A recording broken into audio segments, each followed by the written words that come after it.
Hello guys, তো চলো আজ আমাদের জিও স্টোরি আমার পাখি উড়ে যেও না এর নেক্সট পার্ট শোনা যাক। বন্দনা পাখিকে রুমের মধ্যে গিয়ে ড্রেস পরে আসতে বলছে শুনে পাখি প্রথমে একটু সারপ্রাইজ হয়ে যায়। তারপরে খানিকক্ষণ চুপচাপ থেকে নিজের মনের মধ্যে বলে, যদি ওনার কথা অনুযায়ী আমার বোন এই ঘরের কোথাওই আছে, তাহলে এই কথাগুলোর কি মানে? এই কথাগুলো পাখি মনের ভেতরে ভাবে, কিন্তু কাল রাতের বন্দনার সতর্ক করা কথাগুলো মনে করে বন্দনাকে এই কথাগুলো সরাসরি জিজ্ঞেস করতে পারে না। কিন্তু যখন কথা অনুযায়ী পাখি রুমের ভেতরে গিয়ে ড্রেস আপ করে বাইরে আসে, তখন বন্দনা ওকে নিয়ে ঘরের বাইরে দিকে চলতে থাকে। তখন পাখি আর সহ্য করতে না পেরে বন্দনাকে খুবই কনফিউজ হয়ে জিজ্ঞেস করে, আমরা কোথায় যাচ্ছি? আমার বোন তো এই ঘরেই আছে, তাই না? তুমি তো কাল রাতে আমাকে বললে, তাহলে আমরা এভাবে বাইরে?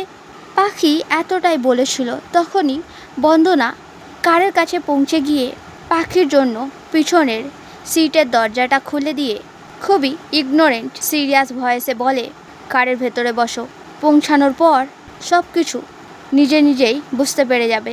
এই কথাটা শুনে পাখি না চাইতেও চুপচাপ কারের ভেতরে গিয়ে বসে পড়ে। যখন কারটা গিয়ে একটা খুবই লাক্সারিয়াস পার্টিওয়ালা জায়গায় পৌঁছায়, তখন পাখি কারের ভেতরে বসে থাকা অবস্থাতেই চারদিকের এনভায়রনমেন্টটা দেখে খুবই বেশি রেগে উঠে এবারে বন্দনার উপরে শাউট করে বলে, এর কি মানে? হ্যাঁ, তুমি আমাকে এখানে কেন নিয়ে এসছো? আমার বোন কোথায়? আমি ওর সঙ্গে দেখা করতে চাই, এক্ষুনি আমাকে ওর কাছে নিয়ে চলো। এই কথাটা শুনে বন্দনা হ্যাঁতে মাথা নাড়িয়ে খুবই কেয়ারফ্রি ভয়েসে বলে, আমি জানি এরকমভাবে বারবার চিৎকার করে বলার কোনো দরকার নেই।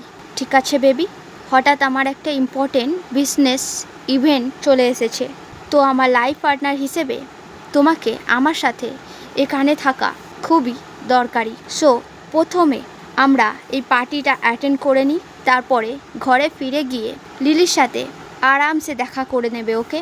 এই কথাটা বলেই বন্দনা কারের থেকে বাইরে বেরো হয়ে তারপরে পাখির হাতটা ধরে ওকে কারের বাইরে বের করে নিয়ে পাখির চুলগুলোকে হাত দিয়ে ঠিক করতে করতে পাখির হাতটাকে শক্ত করে ধরে তারপরে পাখির ঠোঁটটাকে আঙুল দিয়ে স্মাইলি বানাতে বানাতে বলে, হাসো বেবি, সকলকে দেখাও যে আমরা কতটা হ্যাপি কাপল। নইলে যদি তোমার ব্যবহারের জন্য এখানে উপস্থিত কোনো পার্সনের আমাদের সম্পর্ক নিয়ে ডাউট ফিল হয়, তাহলে ঘরে পৌঁছিয়ে তো দূরের কথা, এই জন্মে কখনো তুমি তোমার বোনের সাথে দেখা করতে পারবে না, ঠিক আছে? বাস এতটা বলেই বন্দনা পাখিকে সাথে নিয়ে চলতে চলতে একটা লাভলি হ্যাপি কাপেলের মতো পার্টির মাঝখানে পৌঁছে যায়, যেখানে কিছু বিজনেসম্যান জড়ো হয়ে নিজেদের মধ্যে হাসি মজা করতে করতে ডিসকাশন করছিল। বন্দনা ওখানে পৌঁছিয়ে ওখান থেকেই চলে যেতে থাকা একটা ওয়েটারের ট্রের উপর থেকে একটা মদের গ্লাস উঠিয়ে নিয়ে ওই মদের গ্লাসটা ধরে এগিয়ে গিয়ে খুবই প্রফেশনাল ভয়েসে সামনে দাঁড়িয়ে থাকা বিজনেসম্যানগুলোর উদ্দেশ্যে বলে, লেট আসার জন্য সরি এভরিওয়ান, আসলে আমার বেবির সাজগোজ করতে একটু টাইম লেগে গেল, তাই। এতটা বলে একটু হেসে তারপরে নিজের পাশে দাঁড়িয়ে থাকা পাখির দিকে তাকিয়ে খুবই সুইটলি হেসে বন্দনা আবারও বলে, আমি আপনাদের সাথে ইন্ট্রোডিউস করিয়ে দিচ্ছি, এই হলো আমার বেবি পাখি। কতটা বিউটিফুল, তাই না? আমি খুব লাকি, রাইট? বন্দনা এসব বলছিল, তখনই একটা পার্সন কাছে এগিয়ে এসে খুবই আস্তে ভয়েসে বন্দনার কানেতে কিছু বলে, যেটা শুনে বন্দনার ফেসের ওই পাগল লাবারওয়ালা হাসিটা একদমই গায়েব হয়ে যায়। বন্দনা ওই পার্সনটাকে কিছু বলে, তারপরেই ওই পার্সনটা হাতে মাথা নাড়িয়ে ওখান থেকে চলে যায়। ওই পার্সনটার চলে যাওয়ার পরে বন্দনা সামনে দাঁড়িয়ে থাকা সকল বিজনেসম্যান যাদের সাথে ও এতক্ষণ কথা বলছিল, ওই লোকগুলোকে খুবই সিরিয়াসলি বলে, এক্সকিউজ মি গাইস। এতটা বলেই বন্দনা পাখিকে নিয়ে ওখান থেকে চলে যায়। তারপরে ওকে নিয়ে একটা টেবিলের কাছে পৌঁছিয়ে পাখিকে বেঞ্চেতে বসিয়ে একটা ওয়েটারকে কাছে ডেকে ওকে অর্ডার করে খুব স্ট্রিক্টলি বলে, যা কিছু ভালো ভালো খাবার আছে এই টেবিলে ম্যাডামের জন্য সার্ভ করতে থাকো। ওর কোনো সমস্যা বা কমপ্লেন যেন না হয়। নইলে এতটা বলেই বন্দনা ওই ওয়েটারের দিকে দেখে একটা খুবই ক্রিপি হাসি দিয়ে ওর কাঁধেতে একটু থপথপিয়ে বলে, আমার মনে হয় তোমাকে এর আগের কথাটা বলার কোনো দরকার পড়বে না। সো তাড়াতাড়ি যাও অ্যান্ড কাজে লেগে যাও, ওকে? এই কথাটা শুনতেই থরথর কাঁপতে থাকা ওই ওয়েটার তাড়াহুড়ো করে একটা বো করে তারপরেই ওখান থেকে দৌড়ে চলে যায় বন্দনার বলা কাজটা করতে। ওয়েটার চলে যাওয়ার পর বন্দনা পাখির দিকে তাকিয়ে খুবই লাভিংলি হাসি নিয়ে বলে, কতটা অবিডিয়েন্ট তাই না? আমরা কি ওকে আমাদের ঘরের চাকর হিসেবে অ্যাপয়েন্ট করে নেব? কি বলো তুমি? এই কথাটা শুনে পাখি কিছুই বলে না আর রিয়াক্টও করে না, শুধু ফেসটাকে অন্যদিকে ঘুরিয়ে নেয়। এই জিনিসটা দেখে বন্দনা পাখির ফেসের একদম কাছে গিয়ে ওর ফেসটাকে একটা আঙুল দিয়ে ধরে নিজের দিকে পাখির ফেসটা ঘুরিয়ে ভালোবাসা ভরা ভয়েসে বলে, এতটা জেলাস হও না বেবি, আমি তো শুধু এমনি বলছিলাম। আমার জন্য আমার ছটপট করতে থাকা পাখি সব থেকে বেশি অ্যাডোরেবল, বুঝলে? তুমি তো এই জিনিসটা ভালো করে জানো, তাই না? চলো এবারে রাগটাকে বাইরে বের করে দাও আর আমাকে একটু স্মাইল করে দাও, তারপরে আমি এখান থেকে চলে যাব, ঠিক আছে?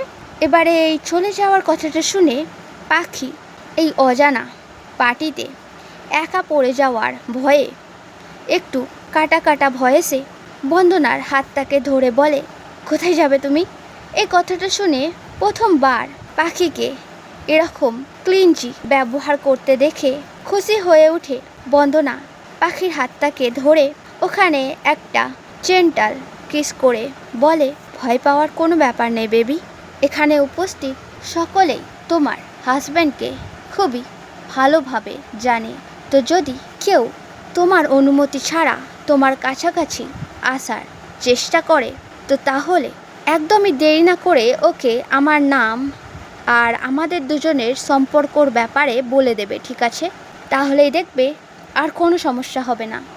এতটা বলেই বন্দনা পাখির হাতটাকে টেবিলের ওপরে রেখে দিয়ে সোজা দাঁড়িয়ে পড়ে পাখির মাথাতে একটু হাত বুলিয়ে তারপরে ওখান থেকে চলে যায়।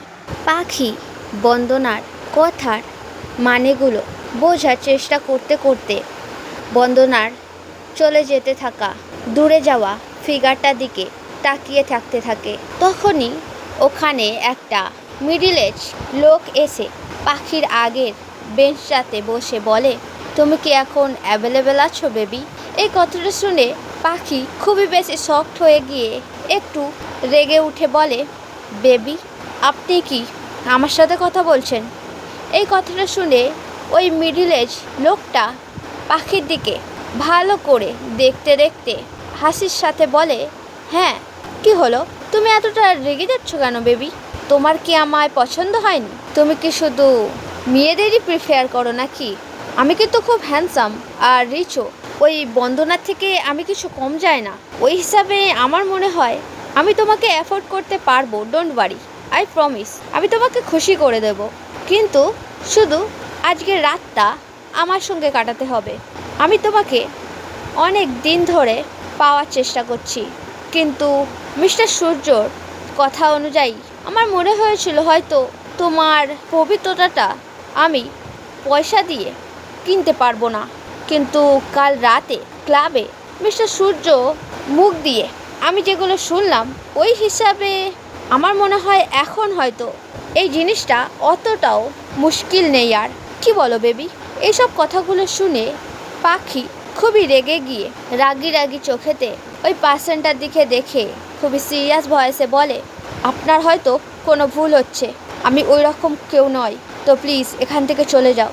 এই কথাটা শুনে ওই পার্সনটা পাগলের মতো হেসে উঠে বলে, বাহ, এটাই তো আমি পছন্দ করি, খুবই অ্যাট্রাকটিভ তাহলে ঠিক আছে, রুমেতে দেখা হচ্ছে। এতটা বলেই ওই মিডল এজ লোকটা বেঞ্চ থেকে উঠে পাখির একটু কাছে এগিয়ে গিয়ে টেবিলের উপরে একটা রুম নাম্বার লেখা হওয়া টিস্যু পেপার রেখে পাখির কানের কাছে গিয়ে বলে, তাড়াতাড়ি আসবে বেবি, আমি তোমার অপেক্ষা করব। এতটা বলেই ওই লোকটা ওখান থেকে চলে যায়। আর এই সমস্ত কিছু শোনা আর দেখার পরে নিজেকে খুবই নোংরা ফিল করে পাখি অনেক বেশি হাইপার হয়ে গিয়ে ওই টিস্যুটাকে এক ঝটকায় মেজের ওপরে ফেলে দেয়। তারপরে উঠে দাঁড়িয়ে ওই পার্টির বাইরের দিকে যেতেই যাচ্ছিল, তখনই ওর সাথে ওই ওয়েটারের ধাক্কা লেগে যায়, যাকে বন্দনা খাবার সার্ভ করতে বলে গিয়েছিল। ধাক্কা লাগার জন্য ওয়েটারের হাতে ধরে থাকা ট্রের মধ্যে থাকা সমস্ত খাবার পাখির শাড়ির উপরে পড়ে যায়, যেগুলো দেখে ওই ওয়েটার মৃত্যুর মুখে পড়ে যাওয়ার মতো ঘাবড়ে উঠে খুবই জোরে জোরে কাঁদতে শুরু করে কাকুতি মিনতি করে মাটিতে বসে পাখিকে বলে, ক্ষমা করে দিন প্লিজ, আমি কিছু জেনে বুঝে করিনি, আমি আপনাকে একটা অন্য ড্রেস এনে দিচ্ছি, প্লিজ ওটা পরে নেবেন, আর প্লিজ আমাকে শাস্তি দেবেন না, প্লিজ আমাকে ক্ষমা করে দিন। এই জিনিসটা দেখে পাখি তাড়াহুড়ো করে ওয়েটারকে অ্যাসিওর করে বলে, ঠিক আছে, কোনো ব্যাপার না, তুমি এতটা ভয় পেও না, আমি একটুও রাগ করিনি, আমি বন্দনাকেও কিছু বলবো না, কিন্তু ওর আসার আগে তুমি তাড়াতাড়ি আমাকে একটা ড্রেস এনে দাও, না হলে হয়তো আমি কিছু করতে পারবো না, তো তুমি একটু তাড়াতাড়ি করো, ঠিক আছে? এই কথাটা শুনে ওই ওয়েটারটা একটু রিলিফ ফিল করে হ্যাঁতে মাথা নাড়িয়ে বলে, থ্যাংক ইউ ম্যাম, আপনি প্লিজ এই রুমে গিয়ে ওয়েট করুন, আমি আপনার জন্য একটা ড্রেস নিয়ে একজন মেয়েকে পাঠাচ্ছি। এতটা বলে ওই ওয়েটার পাখিকে একটা রুমের কি বার করে দিয়ে দেয়, যেটা নিয়ে পাখি ওখান থেকে চলে যায়। আরও ওয়েটারটাও দৌড়ে গিয়ে ওখান থেকে ড্রেস নিয়ে আসতে চলে যায়। পাখি যখন রুমের কিতে লাগা রুম নাম্বারের কি রিংটা দেখে ওই রুমের কাছে পৌঁছায়, তখন ওই রুমেতে ঢোকার ঠিক আগেই পাশের একটা রুমের ভেতর থেকে কেউ একজন ওকে হাত ধরে ভেতরে টেনে নেয়। পাখি খুব বেশি ঘাবড়ে যায়, ওই পার্সনের হাতেতে খুব জোরে কামড়ে নেয়। যত তাড়াতাড়ি সাবস্ক্রাইব করবে তত তাড়াতাড়ি নেক্সট পার্ট চলে আসবে। তো চলো, বাই বাই।